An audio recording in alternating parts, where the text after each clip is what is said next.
In the year 2063, humans' bad treatment of the planet has raised the sea levels to the point where most of Earth is flooded now. Only 2 continents remain, and currently they're fighting a war over land and resources.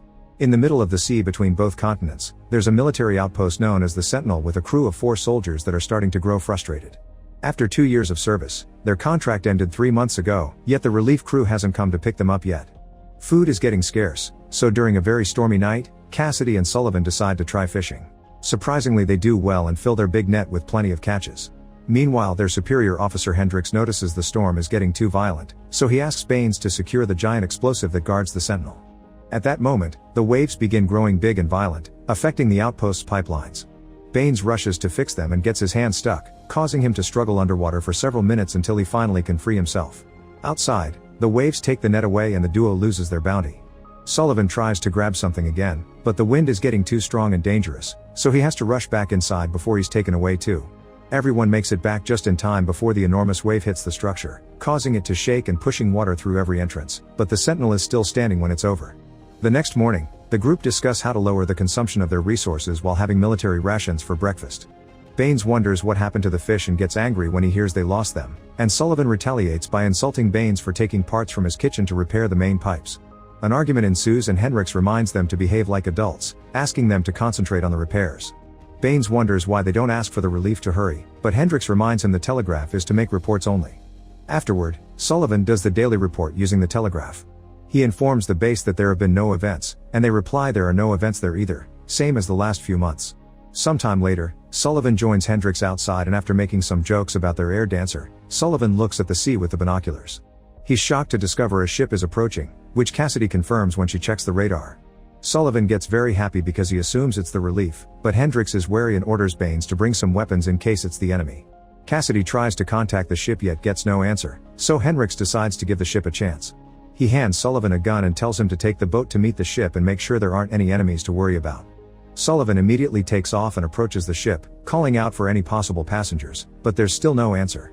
With his gun out and ready, Sullivan boards the ship and begins investigating, getting more and more upset when he notices the clues. Objects are covered with dirt, the radio isn't working, and there's untouched food in the cabinets. Hendricks tries to contact him for a status update, but Sullivan ignores him as he finds 4 bags destined for them. This had been their relief, but something happened to the crew and they disappeared, meaning they missed the chance to go home. Because Sullivan isn't responding, Hendricks assumes he was attacked, so he wants to shoot the ship before it approaches the Sentinel. He asks Cassidy for one of the keys to the explosive, and when she hesitates, he reminds her this is protocol. Together with his own key, Hendricks starts activating the explosive and before he shoots, he tries contacting Sullivan one last time. Thankfully Sullivan does answer this time and the attack is cancelled. However, when Cassidy asks for her key back, Hendricks informs her he's keeping both as punishment for her hesitation in following orders. Afterward, Sullivan tows the ship over to the Sentinel. While Hendricks proceeds to investigate the ship, Sullivan reunites with Cassidy and they spend a few moments getting frisky to make up for the scare they just went through. A few hours later, while they have a quick iodine bath, Baines informs the team of all the things he's managed to salvage from the ship. He's also sure this was the relief and that the engine hasn't worked in months. Sullivan wants to send a message to the base but Hendricks forbids it until they get more information, since nothing about this makes sense even if it does count as an event. The crew is starting to get tired and wary of Hendricks' attitude, especially when they notice he has both keys now. After the shower, Hendricks checks the ship's navigation history and writes down all the coordinates, which he takes back to the Sentinel to apply them on a map to follow their trip. Meanwhile, Cassidy and Sullivan talk about what the world must be like out there, since they haven't seen it in 2 years. Sullivan admits he sent a message behind Hendricks' back, so they'll have an answer tomorrow. The next morning, Hendricks finds his 3 soldiers suspiciously waiting next to the telegraph and Baines confesses the truth. Hendricks intends to scold them for it, but at that moment the machine receives an answer.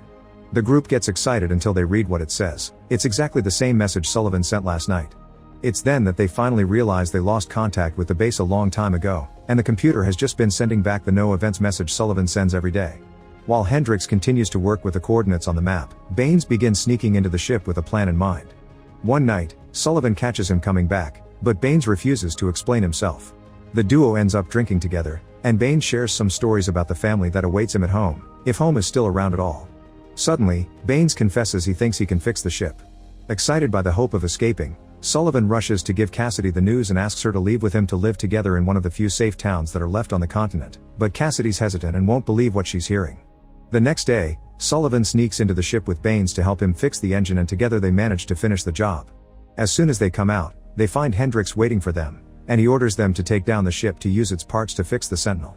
He won't allow them to leave because he claims that staying here is their duty, regardless if their contract has ended. Sullivan refuses to die here like it happened to others in the past, and Baines agrees, but when Cassidy joins them, she doesn't show support for them. Not caring about their arguments, Hendrix sends the team to work on repairs, threatening them with his gun if they don't obey. The guys are furious and afraid Hendrix has been too trigger-happy lately, so Cassidy volunteers to talk to him next.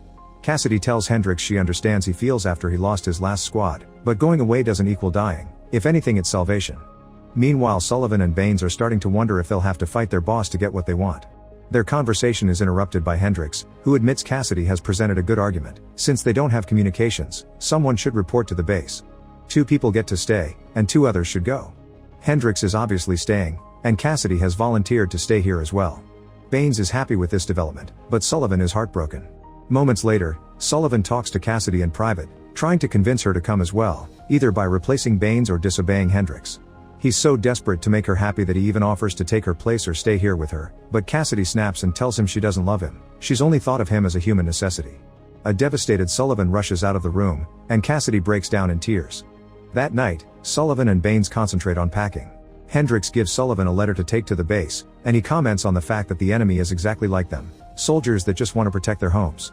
Sullivan reminds Hendrix they could all leave together, but Hendrix still refuses, saying someone needs to keep an eye on the explosive. Afterward, Hendrix goes to finish his work on the map and the coordinates, making a shocking discovery: the relief ship has steered away from the Sentinel on purpose, which makes no sense. Getting suspicious, Hendrix rushes to check on Cassidy, but he doesn't dare to say a word. The next morning, the team wakes up hearing the alarm blaring because another ship has appeared on the radar.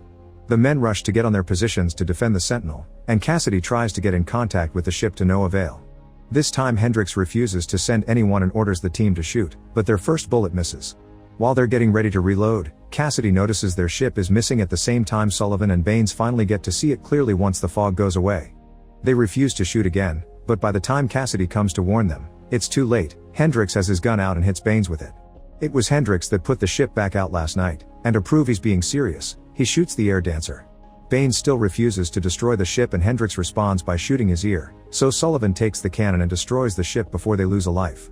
A furious Baines tries to go after Hendrix, but Cassidy knocks him out first with a fire extinguisher. Afterward, Sullivan and Cassidy lock Hendrix up in the pantry and Cassidy takes back both keys. A furious Baines later tries to find Hendrix to kill him and ends up hitting Sullivan when he tries to stop him. Cassidy calms him down with words, but Baines still leaves to get drunk alone and unpack his things, which makes him cry. Sometime later, Cassidy mentions Hendrix needs his iodine bath, but Baines refuses to let him out and announces he quits. Sullivan tells Cassidy that they have no choice but to go through every single channel on the telegraph until they find one is working, and Cassidy takes the chance to confess she hadn't meant what she said about him. She had only wanted him to leave without having to worry about her, but Sullivan is hesitant to accept the excuse. Later in the afternoon, Sullivan takes some food to Hendrix and wonders why he changed his mind about leaving. Hendrix shares the information he got from the coordinates. The relief ship was here 3 months ago like it was supposed to, but something made it move away. This means there's a traitor among them that wants the explosive. Sullivan doesn't believe him and leaves, locking the door again. While Sullivan spends the rest of his day sending SOS messages to every channel, Baines keeps on drinking and tries to keep himself busy in his workshop, but he soon loses his mind and destroys everything he's built.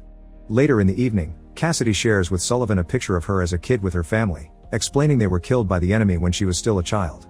The next morning, Baines finds Cassidy sleeping in the comms room. As he spouts nonsense about a missing future, he attacks Cassidy, making it seem as if he wants to take advantage of her.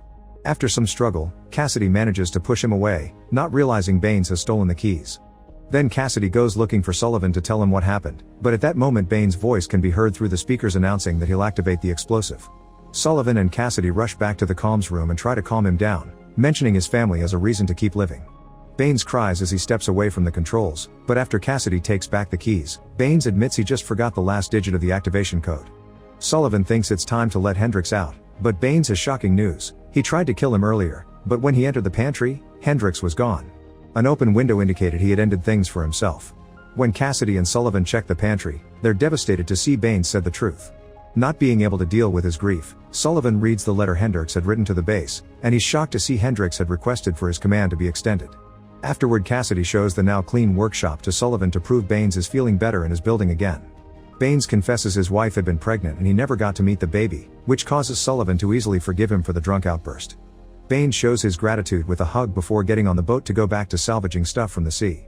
Cassidy is going with him, so Sullivan gives her a gun just in case, and Cassidy thanks him with a kiss.